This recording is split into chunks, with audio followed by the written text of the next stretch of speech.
The year was 1957. The Cold War, a fierce competition in every imaginable way between the United States and the Soviet Union, had just entered its 10th year. Little did everybody know, the Cold War era's most significant event, the space race, was about to begin. The sound you just heard was Sputnik I. It was launched on October 4th, 1957 at 7:28 p.m. by the Soviet Union from the Baikonur Cosmodrome in Kazakhstan. Sputnik I was the world's first artificial satellite, a 187-pound metal sphere that was no larger than a basketball. It orbited the Earth for 3 weeks, transmitting the repeating tone before burning up in the Earth's atmosphere. The American public received this remarkable achievement with intense anxiety, fearing that the Soviet Union had technologically surpassed them. A month after the launch of Sputnik I, the Soviets dealt an additional blow when they launched Sputnik II, carrying a passenger, a dog named Laika. In response, the United States established the National Aeronautics and Space Administration, or NASA, the following year as the federal agency responsible for research and eventually the space program. Their primary objective was to be the first to launch a crewed vehicle in space.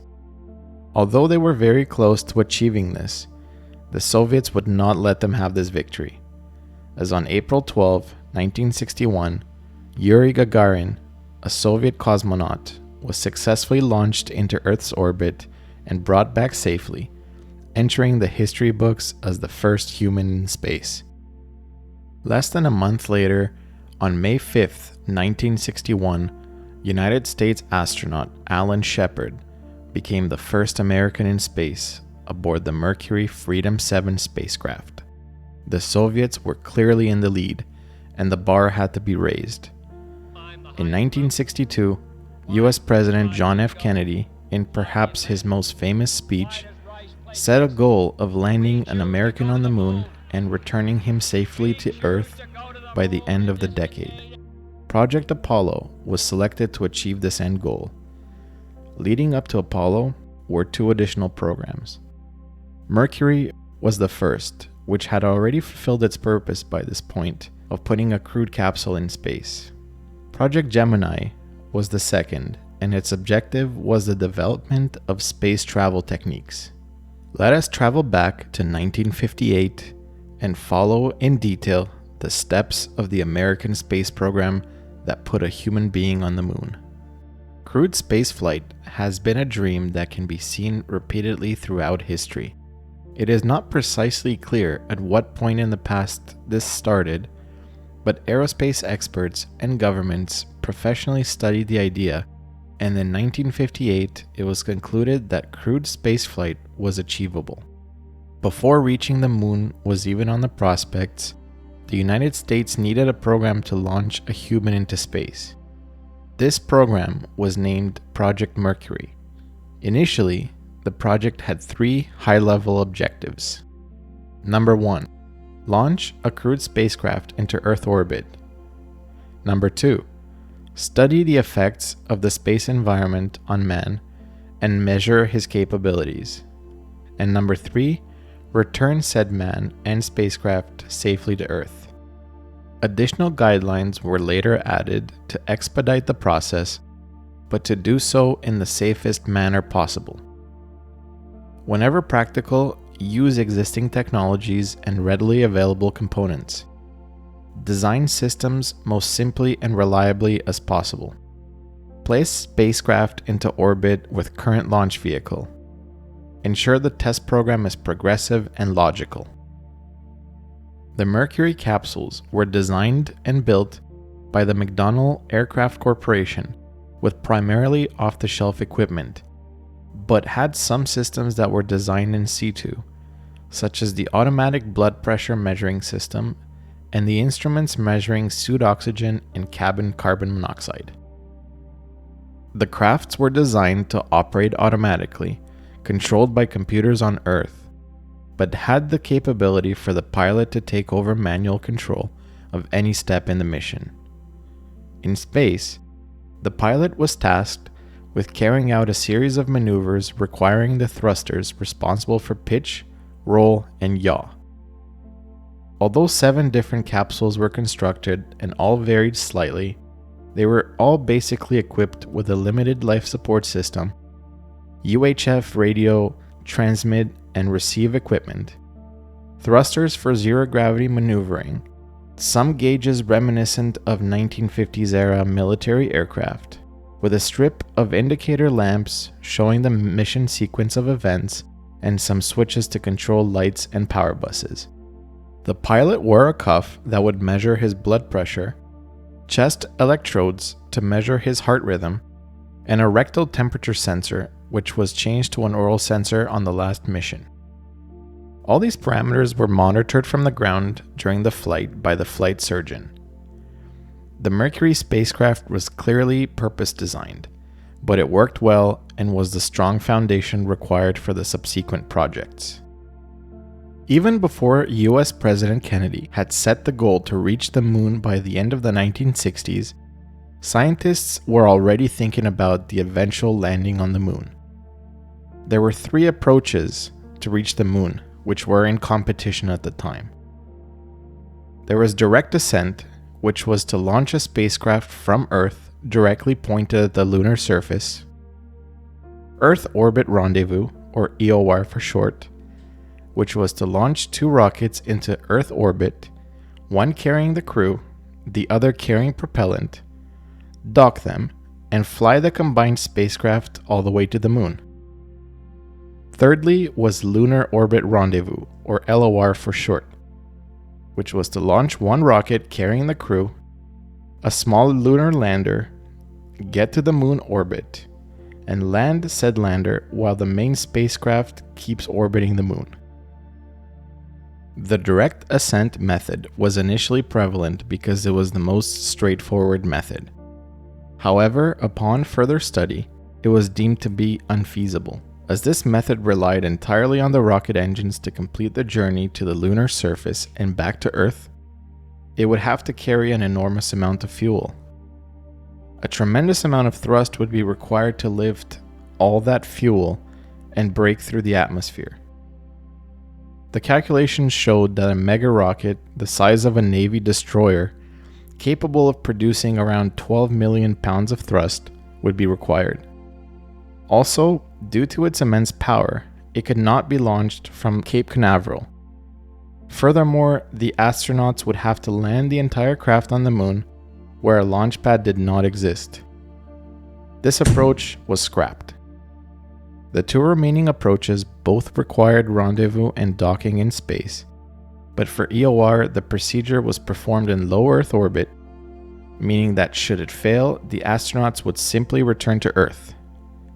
In LOR, should the complex maneuvering procedure fail, at 380,000 kilometers away from Earth, there was a slim chance of rescue, and understandably, this did not sit well with the engineers. EOR certainly looked like the clear winner, especially to NASA engineer, program manager, and chief architect of the Saturn V rocket, Wernher von Braun. There was still a significant issue, however. The astronauts still had to land this mega craft on the unknown surface of the moon, and it turned out that this would require designing such a complex new system that it was just not feasible. So the engineers looked back at LOR. They determined that it would require less fuel and less new technology to develop, and they could use the already built Saturn V launch vehicle, which was much smaller, less complex, and comprised of stages that would be safely ejected when they were no longer needed. Lastly, they could also use a small, light lander that was easy to pilot and could safely and reliably land on the lunar surface. Yes, the LOR required the rendezvous and docking to be successful, but weighing this against the benefits, it was clearly the best option of the 3. At this point, even Wernher von Braun, a previous advocator of the EOR method, declared that while previously skeptical of LOR, this one disadvantage was far outweighed by the advantages. On June 22, 1962, the Manned Space Flight Management Council ruled in favor of the LOR approach. Let's now travel back in time to Launchpad LC-5 at Cape Canaveral on May 5th, 1961, and enter the Freedom 7 capsule as astronaut Alan Shepard.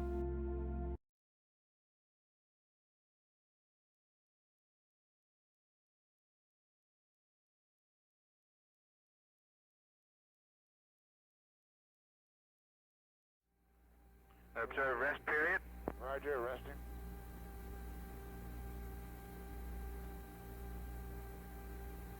Cameras and tape running. Affirmative.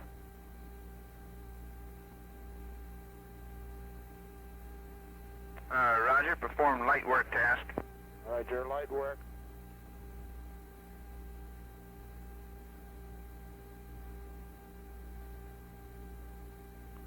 Okay. Roger, perform heavy work task. Heavy work task.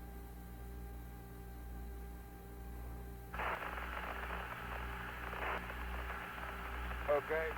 Roger, sufficient. Thank you. Cameras and tape off. ECS free on off. Power on control. Free on off. CO, control fuel. Station. Roger, fire. Watch the panel. Automatic fuel is 95, radio is 96, cameras and tape recorders are running. I have a Cabin pressure? indication from captain test. 15.2, Measuring. Air temperature. 94, Sequence recorders. Roger. Telemeter hanger D. Coolant quantity indicator. 7%, Emergency oxygen. 100% plus. Read out your DC volts. Main is 24, secondary is 24, number 1 is 25, 2 is 25, 3 is 25, 4 is 25, standby 26, isolated 29, back to main, current is 29 amps. Roger, suit and cabin temperature, full CCW.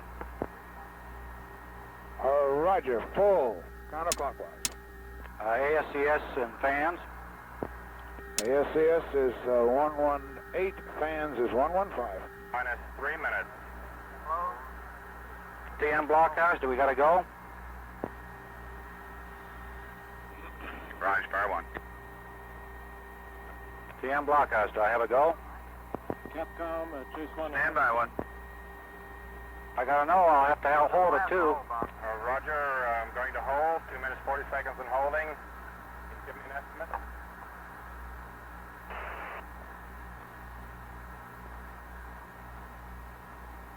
Roger, fire 1. CTC, TM is go. Roger, understand, TM is go. We have a momentary hold. Stoney, hold on with me until I give you the word. Stoney, Raj. I'm holding here. I have not recycled at this time. Freedom 7, Capcom, you read Jeff, how do you read? 7, rating it loud and clear, Capcom, over to Chase. It's Chase 2. Chase 2. TM blockhouse, what are your camera and tape recorders this time? They're on. What is that? Okay, if you would like to, I'll get an estimate on this. How soon could you have them back on if I take them off? All you have to do is give me the word. I've got one switch. 7, stand by, Capcom, I'm still on box. Clearance to resume the count. All Mercury stations, we intend to pick up. Just keep your camera and tape recorders on. CO, did you verify you got a recorder light? This is the CO, I did. Okay, Okay. ready to resume the count. Roger, ready to resume the count. STE, I'm going to turn it over to Stoney, verify. Resume the count. Okay, Stoney, take it over. Roger. 5 seconds. Freedom 7, Stoney, on your room. 7, loud and clear, Stoney. Roger, loud and clear, also. Minus 90 seconds and counting. 130 and counting. Back. Roger. Minus 80 seconds.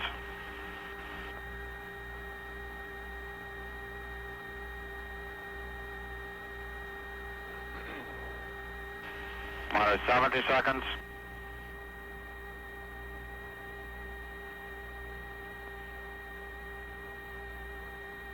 And counting.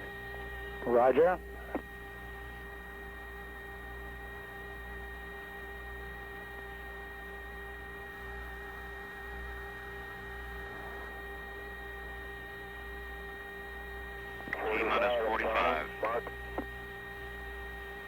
Roger.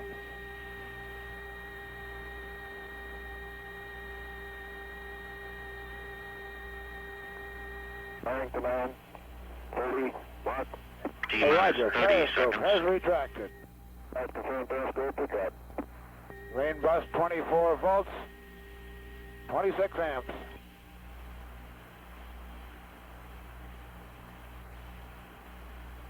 T-minus 15 seconds. T-minus 10, 9, 8, 7, 6, 5, 4, 3, 2, 1, 0. Ignition. Liftoff. Oh, Roger, liftoff and the clock is starting. Yes, sir, we can allow it clear.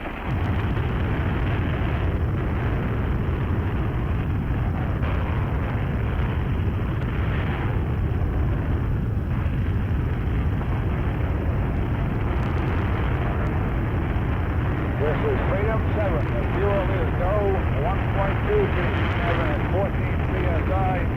Oxygen is go. 1.2 G. 7, 14 pounds per square inch. Oxygen system go. All A-OK.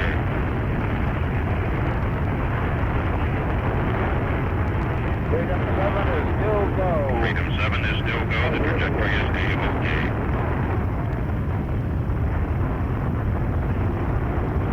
This is 7. Fuel is go. 1.8 G. 8 psi cabin, and the oxygen is go. Freedom 7 reports the mission is still A-OK, full go.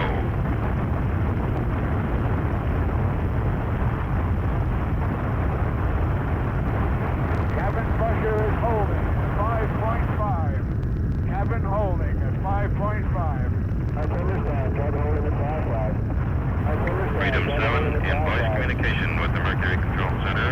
Fuel is go. 2.5 G. Reports 3.5 G. Cabin pressure holding Oxygen fine. is go. The main bus is 24. Cabin pressure holding 5.5 Light-weighted pounds per battery is square inch. 29. Right, 3 to 5, protect the LOK. Okay, it's a lot smoother now. A lot smoother. Roger. The flight trajectory is still A-OK. The pilot is in good voice communication with Mercury Control. 7 here. Fuel is go. 4G. 5.5 cabin. Oxygen go. All systems are go. Freedom 7 with astronaut Alan B. Shepard reports the fuel system is go. 4G. 5G. Cabin 5.5 pounds per square inch. Oxygen go. All systems go. Cut off. Tower jettison green. Pilot reports tower jettison. Astronaut A-OK. Green. Periscope coming out. Cap step in. The turnaround has started.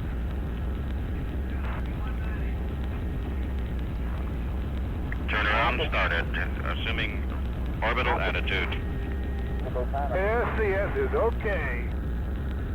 Control movements. He's going to hand control movements now.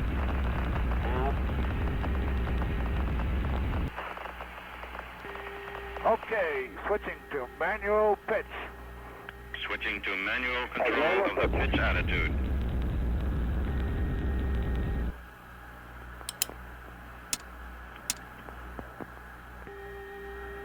Trajectory looks A-OK. Pitch is okay. Pitch control A-OK. Switching to manual yaw. Switching to manual yaw.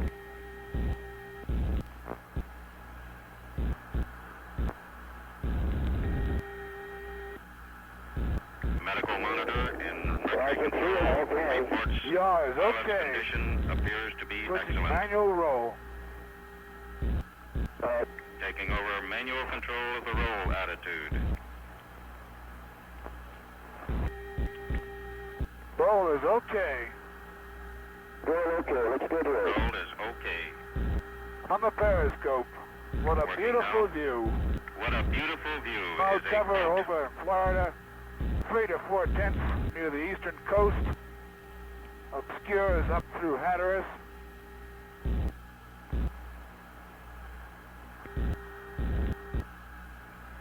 I can see Okeechobee. Identify Andros Island. 3 to 4/10 cloud cover Identify along the the reef. eastern coast of the United States, obscuring the eastern coast up through Cape Hatteras.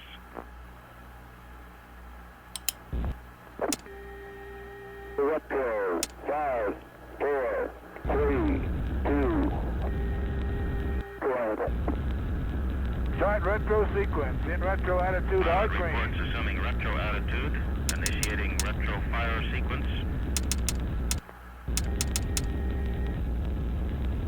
Control is smooth.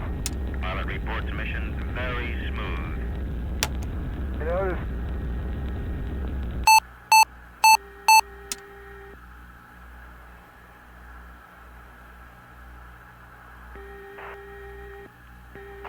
Retro 1. Retro rocket number 1 has fired. Very smooth.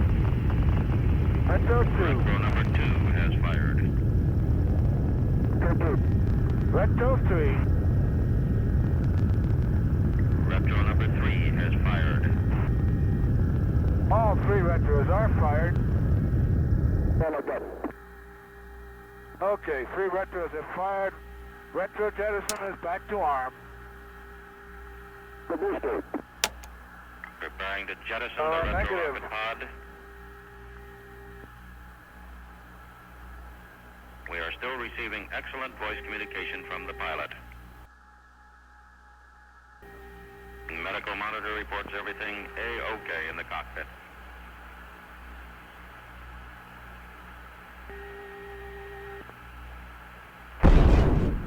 Roger, do not have a light. The retro rocket packet has jettisoned. The retro rocket packet I do has not been have a jettisoned. light. I see the straps falling away. I heard a noise. I will use override. Override used. The light is green. Oh, Roger.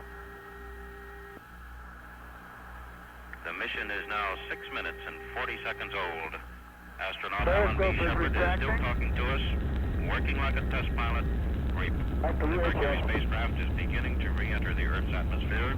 We have a registration in the control center indicating 0.05 of a G, indicating the beginning of penetration. Okay, this is Freedom 7. G build up.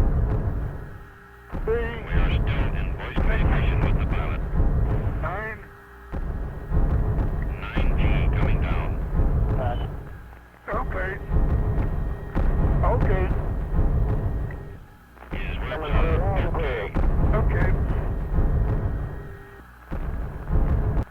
Going through big G now, he is still talking, saying, okay. Okay.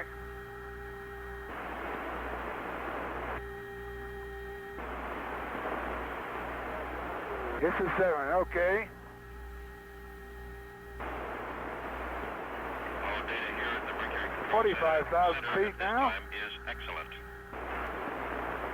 40,000 feet. I'm back on ASCS.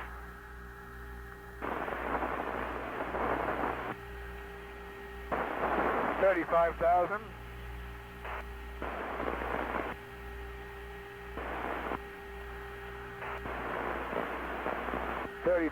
feet.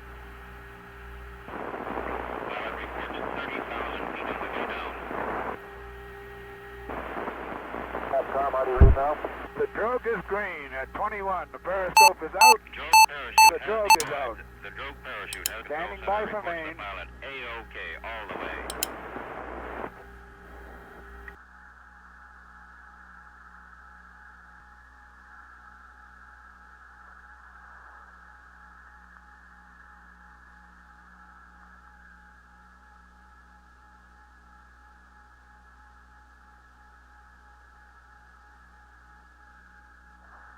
The main parachute Main has on deployed. green. The main parachute Main has chute is deployed. raised. The Mercury spacecraft Freedom 7 is now Main descending chute is to the green. main Main chute is coming unraised and it looks good.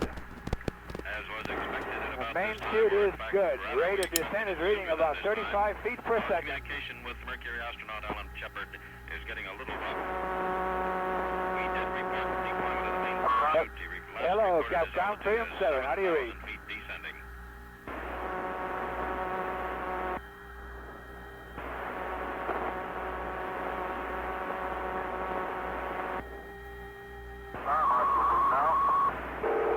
card file 23, this is Freedom 7, do you read?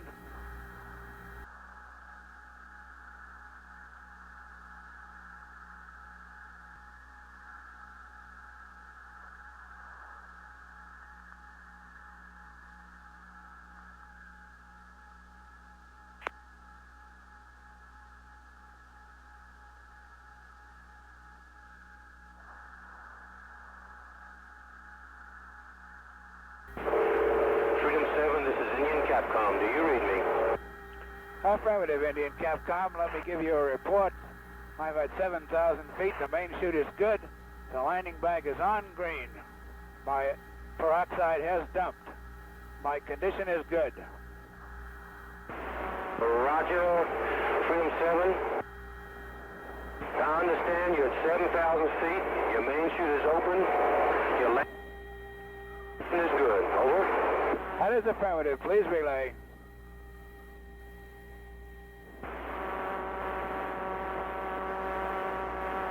Hello, card file 23, card file 23, Freedom 7, over. Freedom 7, this is card file 23, over. This is 7, relay back to Capcom, please. My altitude now 4,000 feet. Condition as before, the main chute is good. The landing bag has deployed. The peroxide has dumped. All right, got the pen. Roll. Relay. Card file 23, Freedom 7. Go 7, this is 23. I'm about 1,500 feet now. The main chute still looks good. Rate of descent is indicating 30 feet per second. All right.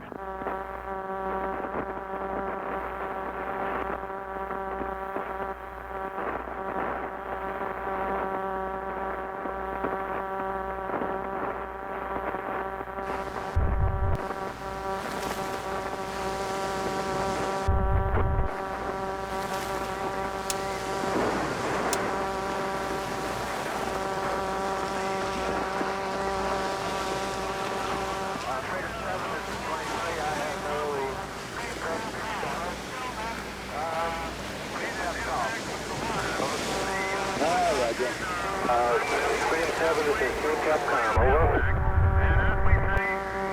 Yeah, this is 7, go. Yes, from the transmitted this time, over. And that is, if we run out of condition, it's still good. I'm getting ready for